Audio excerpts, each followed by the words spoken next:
Welcome to Macabre Miscellanea, a curated collection of classic curiosities. Most ghost stories operate on a simple premise. The dead want something from the living, and the living would very much prefer to be left alone. Tonight's story has the decency to complicate that arrangement. The dead man in question is not interested in terror. He is interested in justice, which, depending on your disposition, is either more reassuring or considerably more unsettling. He has a case to make. He intends to see it through, and he has chosen his witness with some care. Tonight's tale, The Trial for Murder by Charles Dickens. Turn down the lights. Let's begin. I have always noticed a prevalent want of courage, even among persons of superior intelligence and culture, as to imparting their own psychological experiences when those have been of a strange sort. Almost all men are afraid that what they could relate in such wise would find no parallel or response in a listener's internal life and might be suspected or laughed at. A truthful traveller who should have seen some extraordinary creature in the likeness of a sea serpent would have no fear of mentioning it. But the same traveller, having had some singular presentiment, impulse, vagary of thought, vision, so-called dream, or other remarkable mental impression, would hesitate considerably before he would own to it. To this reticence, I attribute much of the obscurity in which such subjects are involved. We do not habitually communicate our experiences of these subjective things as we do our experiences of objective creation. The consequence is that the general stock of experience in this regard appears exceptional, and really is so in respect of being miserably imperfect. In what I am going to relate, I have no intention of setting up, opposing, or supporting any theory whatever. I know the history of the bookseller of Berlin. I have studied the case of the wife of a late astronomer royal as related by Sir David Brewster, and I have followed the minutest details of a much more remarkable case of spectral illusion occurring within my private circle of friends. It may be necessary to state as to this last that the sufferer, a lady, was in no degree, however distant, related to me. A mistaken assumption on that head might suggest an explanation of a part of my own case, but only a part, which would be wholly without foundation. It cannot be referred to my inheritance of any developed peculiarity, nor had I ever before any at all similar experience, nor have I ever had any at all similar experience since. It does not signify how many years ago, or how few, a certain murder was committed in England which attracted great attention. We hear more than enough of murderers as they rise in succession to their atrocious eminence, and I would bury the memory of this particular brute, if I could, as his body was buried in Newgate Jail. I purposely abstained from giving any direct clue to the criminal's individuality. When the murder was first discovered, no suspicion fell. Or I ought rather to say, for I cannot be too precise in my facts, it was nowhere publicly hinted that any suspicion fell on the man who was afterwards brought to trial. As no reference was at that time made to him in the newspapers, it is obviously impossible that any description of him can at that time have been given in the newspapers. It is essential that this fact be remembered. Unfolding at breakfast my morning paper, containing the account of that first discovery, I found it to be deeply interesting, and I read it with close attention. I read it twice, if not 3 times. The discovery had been made in a bedroom, and when I laid down the paper, I was aware of a flash, rush, flow. I do not know what to call it. No word I can find is satisfactorily descriptive. in which I seemed to see that bedroom passing through my room, like a picture impossibly painted on a running river. Though almost instantaneous in its passing, it was perfectly clear, so clear that I distinctly, and with a sense of relief, observed the absence of the dead body from the bed. It was in no romantic place that I had this curious sensation, but in chambers in Piccadilly, very near to the corner of St. James's Street. It was entirely new to me. I was in my easy chair at the moment, and the sensation was accompanied with a peculiar shiver which started the chair from its position. But it is to be noted that the chair ran easily on casters. I went to one of the windows. There are two in the room, and the room is on the second floor, to refresh my eyes with the moving objects down in Piccadilly. It was a bright autumn morning, and the street was sparkling and cheerful. The wind was high. As I looked out, it brought down from the park a quantity of fallen leaves, which a gust took and whirled into a spiral pillar. As the pillar fell and the leaves dispersed, I saw two men on the opposite side of the way, going from west to east. They were one behind the other. The foremost man often looked back over his shoulder. The second man followed him at a distance of some 30 paces, with his right hand menacingly raised. First, the singularity and steadiness of this threatening gesture in so public a thoroughfare attracted my attention, and next, the more remarkable circumstance that nobody heeded it. Both men threaded their way among the other passengers with a smoothness hardly consistent even with the action of walking on a pavement, and no single creature that I could see gave them place, touched them, or looked after them. In passing before my windows, they both stared up at me. I saw their two faces very distinctly, and I knew that I could recognize them anywhere. Not that I had consciously noticed anything very remarkable in either face, except that the man who went first had an unusually lowering appearance, and that the face of the man who followed him was of the color of impure wax. I am a bachelor, and my valet and his wife constitute my whole establishment. My occupation is in a certain branch bank, and I wish that my duties as the head of a department were as light as they are popularly supposed to be. They kept me in town that autumn when I stood in need of change. I was not ill, but I was not well. My reader is to make the most that can be reasonably made of my feeling jaded, having a depressing sense upon me of a monotonous life, and being slightly dyspeptic. I am assured by my renowned doctor that my real state of health at that time justifies no stronger description, and I quote his own from his written answer to my request for it. As the circumstances of the murder, gradually unraveling, took stronger and stronger possession of the public mind, I kept them away from mine by knowing as little about them as was possible in the midst of the universal excitement. But I knew that a verdict of willful murder had been found against the suspected murderer, and that he had been committed to Newgate for trial.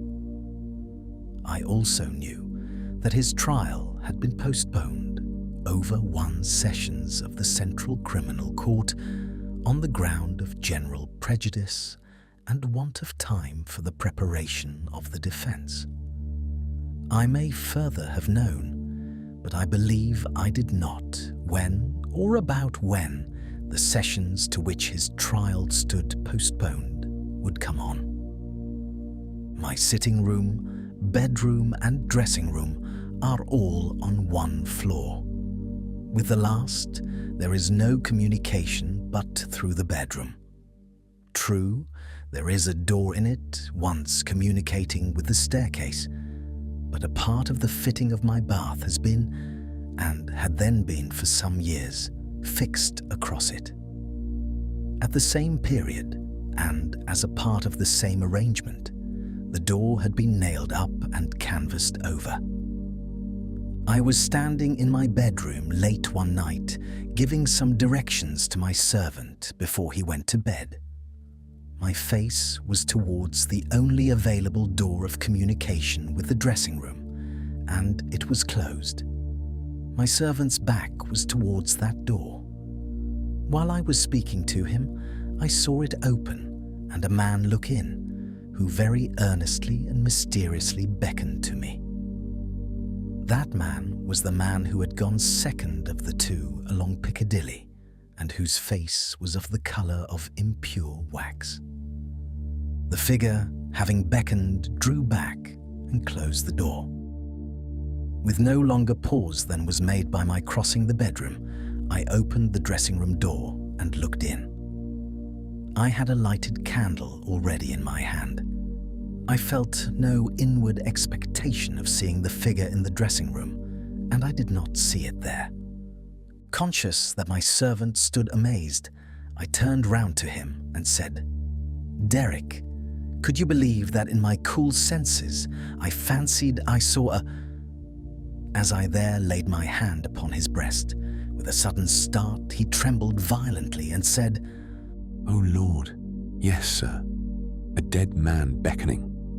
Now I do not believe that this John Derrick, my trusty and attached servant for more than 20 years, had any impression whatever of having seen any such figure until I touched him. The change in him was so startling when I touched him that I fully believe he derived his impression in some occult manner from me at that instant. I bade John Derrick bring some brandy, and I gave him a dram and was glad to take one myself. Of what had preceded that night's phenomenon, I told him not a single word. Reflecting on it, I was absolutely certain that I had never seen that face before, except on the one occasion in Piccadilly. Comparing its expression when beckoning at the door with its expression when it had stared up at me as I stood at my window, I came to the conclusion that on the first occasion it had sought to fasten itself upon my memory, and that on the second occasion it had made sure of being immediately remembered. I was not very comfortable that night, though I felt a certainty difficult to explain that the figure would not return. At daylight, I fell into a heavy sleep, from which I was awakened by John Derrick's coming to my bedside with a paper in his hand. This paper, it appeared, had been the subject of an altercation at the door between its bearer and my servant. It was a summons to me to serve upon a jury at the forthcoming sessions of the Central Criminal Court at the Old Bailey. I had never before been summoned on such a jury, as John Derrick well knew. He believed, I am not certain at this hour whether with reason or otherwise, that class of jurors were customarily chosen on a lower qualification than mine, and he had at first refused to accept the summons. The man who served it had taken the matter very coolly. He had said that my attendance or non-attendance was nothing to him. There the summons was, and I should deal with it at my own peril and not at his. For a day or two, I was undecided whether to respond to this call or take no notice of it.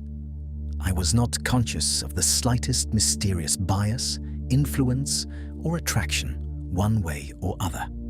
Of that, I am as strictly sure as of every other statement that I make here. Ultimately, I decided, as a break in the monotony of my life, that I would go. The appointed morning was a raw morning in the month of November. There was a dense brown fog in Piccadilly, and it became positively black and, in the last degree, oppressive east of Temple Bar. I found the passages and staircases of the courthouse flaringly lighted with gas, and the court itself similarly illuminated. I think that until I was conducted by officers into the old court and saw its crowded state, I did not know that the murderer was to be tried that day. I think that until I was so helped into the old court with considerable difficulty, I did not know into which of the two courts sitting my summons would take me.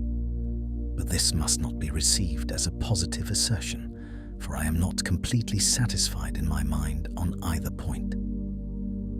I took my seat in the place appropriated to jurors in waiting, and I looked about the court as well as I could through the cloud of fog and breath that was heavy in it.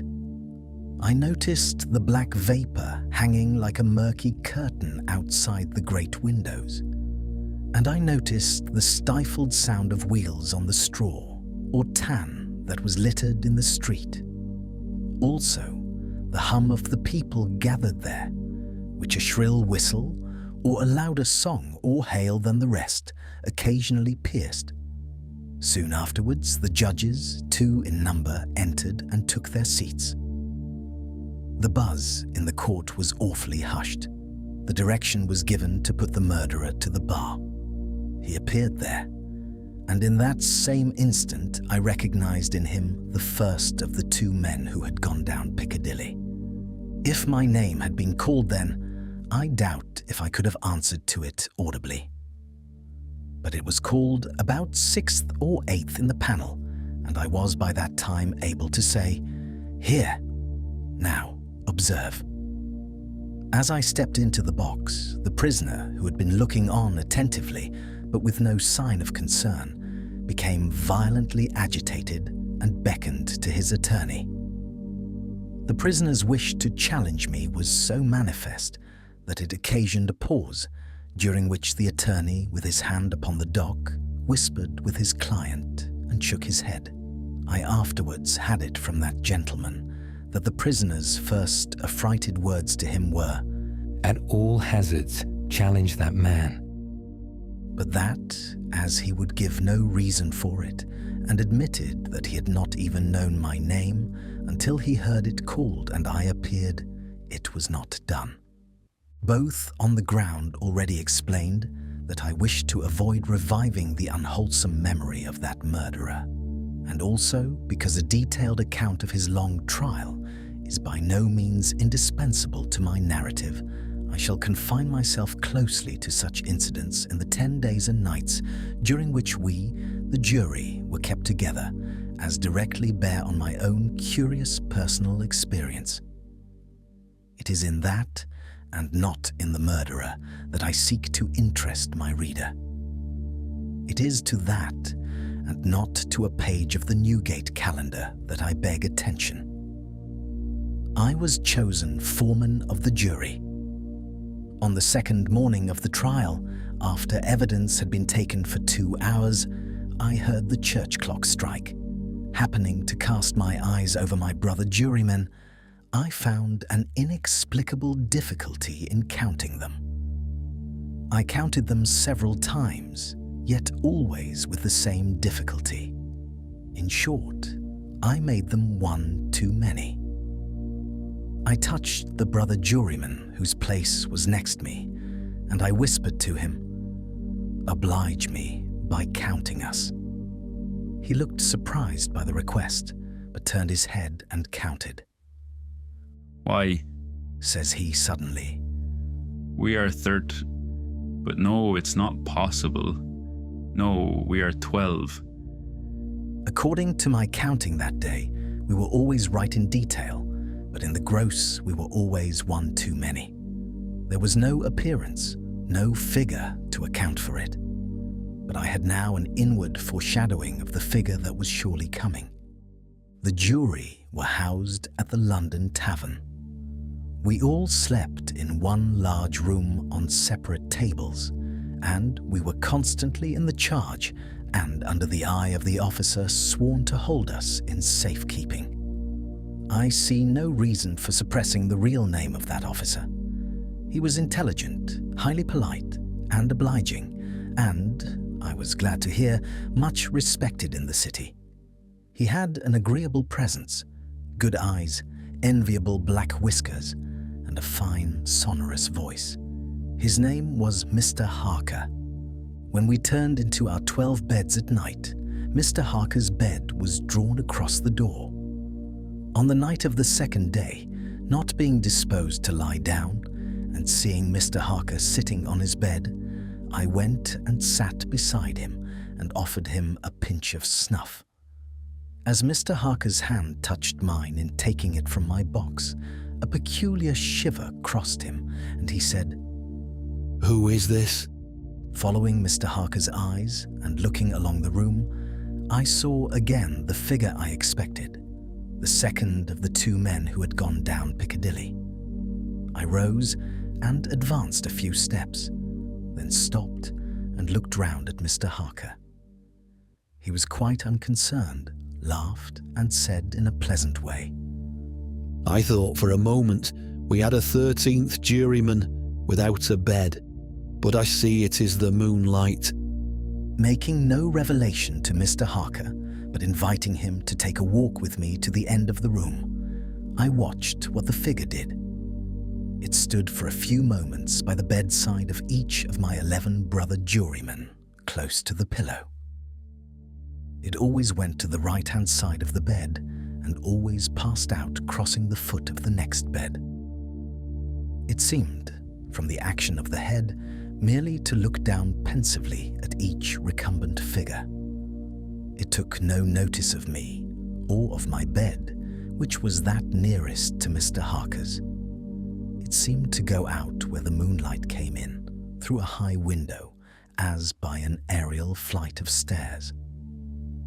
Next morning at breakfast, it appeared that everybody present had dreamed of the murdered man last night, except myself and Mr. Harker. I now felt as convinced that the second man who had gone down Piccadilly was the murdered man, so to speak, as if it had been borne into my comprehension by his immediate testimony. But even this took place, and in a manner for which I was not at all prepared. On the 5th day of the trial, when the case for the prosecution was drawing to a close, a miniature of the murdered man, missing from his bedroom upon the discovery of the deed, and afterwards found in a hiding place where the murderer had been seen digging, was put in evidence. Having been identified by the witness under examination, it was handed up to the bench and thence handed down to be inspected by the jury. As an officer in a black gown was making his way with it across to me, the figure of the second man who had gone down Piccadilly impetuously started from the crowd, caught the miniature from the officer, and gave it to me with his own hands, at the same time saying in a low and hollow tone, "Before I saw the miniature, which was in a locket—" "I was younger then, and my face was not then drained of blood." It also came between me and the brother juryman to whom I would have given the miniature, and between him and the brother juryman to whom he would have given it, and so passed it on through the whole of our number and back into my possession. Not one of them, however, detected this. At table, and generally when we were shut up together in Mr. Harker's custody, we had from the first naturally discussed the day's proceedings a good deal. On that 5th day, the case for the prosecution being closed, and we having that side of the question in a completed shape before us, our discussion was more animated and serious. Among our number was a vestryman, the densest idiot I have ever seen at large, who met the plainest evidence with the most preposterous objections, and who was sided with by 2 flabby parochial parasites, all the 3 impanelled from a district so delivered over to fever that they ought to have been upon their own trial for 500 murders. When these mischievous blockheads were at their loudest, which was towards midnight, while some of us were already preparing for bed, I again saw the murdered man. He stood grimly behind them, beckoning to me. On my going towards them and striking into the conversation, he immediately retired. This was the beginning of a separate series of appearances, confined to that long room in which we were confined. Whenever a knot of my brother jurymen laid their heads together, I saw the head of the murdered man among theirs. Whenever their comparison of notes was going against him, he would solemnly and irresistibly beckon to me. It will be borne in mind that down to the production of the miniature, on the 5th day of the trial, I had never seen the appearance in court. 3 changes occurred now that we entered on the case for the defense. 2 of them I will mention together. First, the figure was now in court continually, and it never there addressed itself to me, but always to the person who was speaking at the time. For instance, the throat of the murdered man had been cut straight across. In the opening speech for the defense, it was suggested that the deceased might have cut his own throat. At that very moment, the figure, with its throat in the dreadful condition referred to, this it had concealed before, stood at the speaker's elbow, motioning across and across its windpipe, now with the right hand, now with the left, vigorously suggesting to the speaker himself the impossibility of such a wound having been self-inflicted by either hand. For another instance, a witness to character, a woman, deposed to the prisoners being the most amiable of mankind. The figure, at that instant, stood on the floor before her, looking her full in the face and pointing out the prisoner's evil countenance with an extended arm and an outstretched finger. The third change now to be added impressed me strongly as the most marked and striking of all. I do not theorize upon it, I accurately state it and there leave it. Although the appearance was not itself perceived by those whom it addressed, its coming close to such persons was invariably attended by some trepidation or disturbance on their part. It seemed to me as if it were prevented, by laws to which I was not amenable, from fully revealing itself to others, and yet as if it could invisibly, dumbly, and darkly overshadow their minds. When the leading counsel for the defense suggested that hypothesis of suicide, and the figure stood at the learned gentleman's elbow, frightfully sawing at its severed throat. It is undeniable that the counsel faltered in his speech, lost for a few seconds the thread of his ingenious discourse, wiped his forehead with his handkerchief, and turned extremely pale. When the witness to character was confronted by the appearance, her eyes most certainly did follow the direction of its pointed finger, and rest in great hesitation and trouble upon the prisoner's face. 2 additional illustrations will suffice. On the 8th day of the trial, after the pause which was every day made early in the afternoon for a few minutes' rest and refreshment, I came back into court with the rest of the jury some little time before the return of the judges. Standing up in the box and looking about me, I thought the figure was not there, until, chancing to raise my eyes to the gallery, I saw it bending forward and leaning over a very decent woman, as if to assure itself whether the judges had resumed their seats or not. Immediately afterwards, that woman screamed, fainted, and was carried out. So with the venerable, sagacious, and patient judge who conducted the trial. When the case was over, and he settled himself and his papers to sum up, the murdered man, entering by the judge's door, advanced to his lordship's desk and looked eagerly over his shoulder at the pages of his notes which he was turning.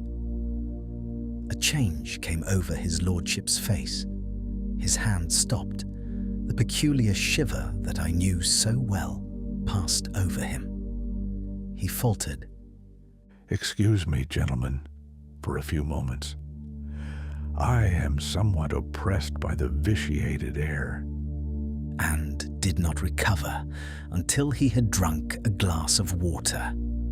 Through all the monotony of 6 of those interminable 10 days, the same judges and others on the bench, the same murderer in the dock, the same lawyers at the table, the same tones of question and answer rising to the roof of the court, the same scratching of the judge's pen, the same ushers going in and out, the same lights kindled at the same hour when there had been any natural light of day, the same foggy curtain outside the great windows when it was foggy, the same rain pattering and dripping when it was rainy, the same footmarks of turnkeys and prisoner day after day on the same sawdust, the same keys locking and unlocking the same heavy doors.